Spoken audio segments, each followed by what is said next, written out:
Hola, ¿qué tal? ¿Cómo están? El día de hoy quiero platicarles acerca de la parte negativa de la etapa de enamoramiento.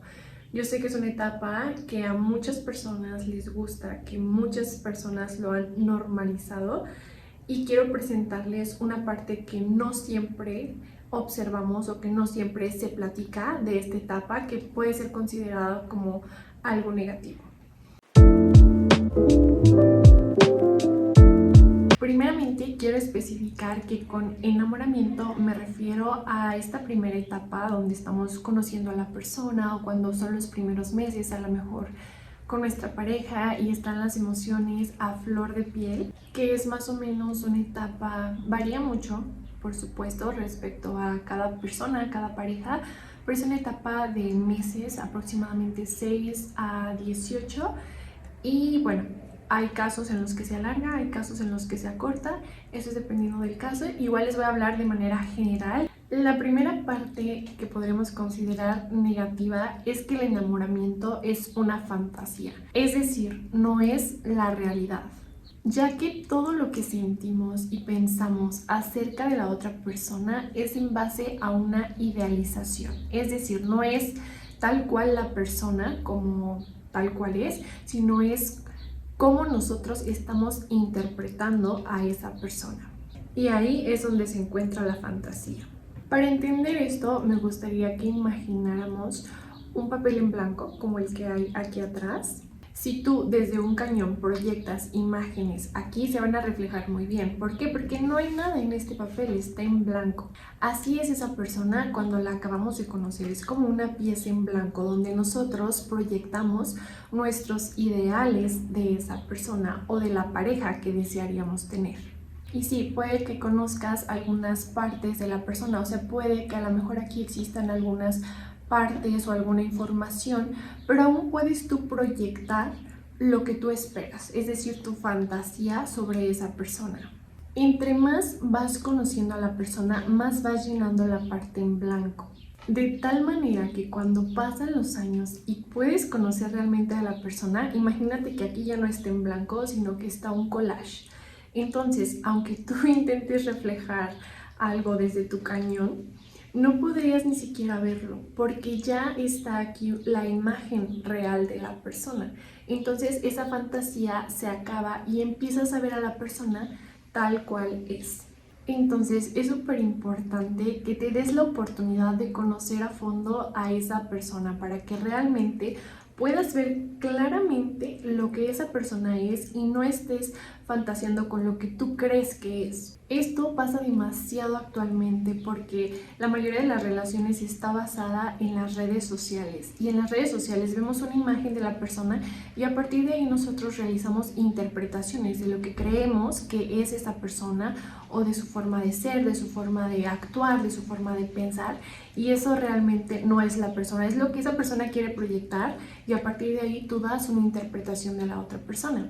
Por eso es importante que si estás interesado en tener una pareja y pasar al amor real, convivan en persona, es decir, salgan, tengan citas, que puedas conocer a la persona en varios aspectos de su vida, cómo es con su familia, cómo es en su trabajo, cómo le va en la escuela, qué es lo que piensa, qué es lo que siente, qué es lo que cree, y así tú puedes darte realmente una imagen más acercada de lo que es realmente esa persona. Otros puntos que podríamos considerar negativos fueron descubiertos hace cientos de años por los griegos, ya que en sus escritos ellos definían a esta etapa de enamoramiento como enfermedad del amor. Decían que era una enfermedad por las siguientes dos razones. La primera es que ellos creían que hacía que nuestro organismo generara una necesidad de expeler humores, lo que actualmente conocemos como neurotransmisores o hormonas del amor, que son las sustancias que nos hacen sentir muy felices, emocionados cuando estamos en esa etapa de enamoramiento. Pero esto tiende a ser adictivo, es decir, son sustancias muy similares a las que generan las drogas.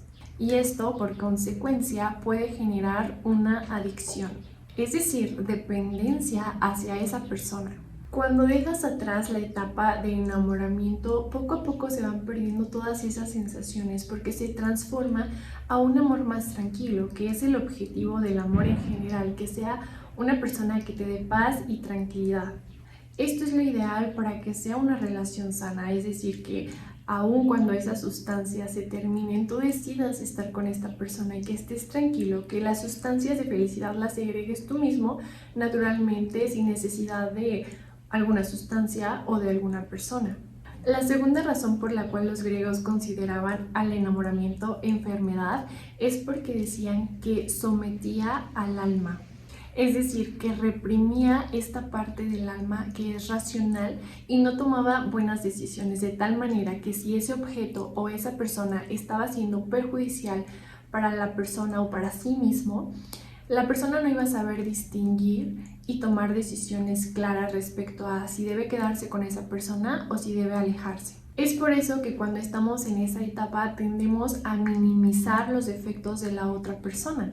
No estamos filtrando si eso es lo que realmente queremos en nuestra vida, simplemente por estas sensaciones que están en nuestro cuerpo, que nos hacen sentir emocionados, tomamos decisiones. Es decir, reprimimos la parte sabia del alma y no tomamos decisiones congruentes. En adición a esto, ellos pensaban que en la etapa del enamoramiento existían ciertos síntomas. Uno de ellos es la turbación de los sentidos, es decir, que no estamos siendo conscientes de nuestro entorno, de lo que estamos haciendo, ni siquiera de nosotros mismos, porque andamos, como quien dice, en las nubes, pensando en la otra persona, recordando cuando estuvimos con él o con ella, pensando en qué estará haciendo, estando al pendiente, por ejemplo, de los mensajes, de las notificaciones. Entonces eso es algo como que inhibe nuestros sentidos y igual nuestra parte racional. Otros de los síntomas es no dormir, es decir, que te quite el sueño por estar emocionado, por estar pensando en esa persona, o dormir demasiado. Y bueno, también, por ejemplo, no comer. Cuando estamos enamorados, o bueno, a algunas personas les pasa que por el hecho de tener esta sensación de emoción en el estómago, no les da hambre. Entonces los griegos también consideraban eso como síntomas que pueden considerarse negativos. Y el último punto que les quiero compartir en este video es que provoca incertidumbre. Eso que nosotros sentimos en nuestro estómago, lo que llamamos mariposas en el estómago, es algo que aquí en Latinoamérica hemos normalizado mucho. Yo creo que en muchas partes del mundo, pero por ejemplo, no sé, en otras culturas es algo que no es bien visto, que permanezcan estas emociones a lo largo del tiempo. Al contrario, se cree que si una persona te está provocando demasiadas emociones es algo negativo. Cabe recalcar que estas maripositas en el estómago es una parte normal del proceso de enamoramiento, pero entre más corto es mejor. Si estas sensaciones perduran a lo largo del tiempo, probablemente esto indique que algo no anda bien en tu relación. Un ejemplo de esto podrían ser los extremos.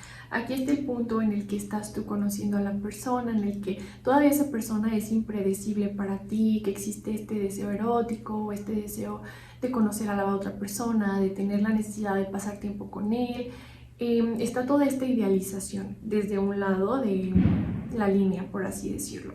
Y del otro lado probablemente está la incertidumbre, la ansiedad de qué va a pasar, qué está haciendo, si lo conozco, no lo conozco, hace cosas como que me sacan de onda. Entonces estos dos extremos es lo que provoca esta emoción que sentimos muchas veces en el estómago, esta incertidumbre y esta adicción a esa persona. Si tú estás saltando de ese extremo a extremo de que cuando se ven están súper bien, pero después existe como esta parte de si es esa persona, no es, realmente no lo conozco, hace cosas a veces que me lastiman o hace cosas que yo sé que no están bien, pero a veces cuando lo veo no compensa todo lo malo. Entonces este salto de extremos es lo que hace que perdure esa etapa de enamoramiento o de enfermedad del amor y no se pase a un punto medio, es decir, a un equilibrio que es esa parte de paz y tranquilidad en la que ya no existen tantas maripositas en el estómago, pero eres capaz de ver a la otra persona tal cual es, lo conoces, es un tanto predecible para ti y puedes estar tranquilo con lo que esa persona es y con lo que ha formado contigo. Y bueno, espero que este video les haya servido. Más adelante voy a realizar un video del amor. En este caso fue del enamoramiento y cómo el enamoramiento tiende más a irse a lo patológico, y les voy a explicar en el siguiente video cómo el amor tiende más hacia lo sano, es decir, hacia la salud física y mental de las personas. Y bueno, nos estamos viendo en los próximos videos. Bye.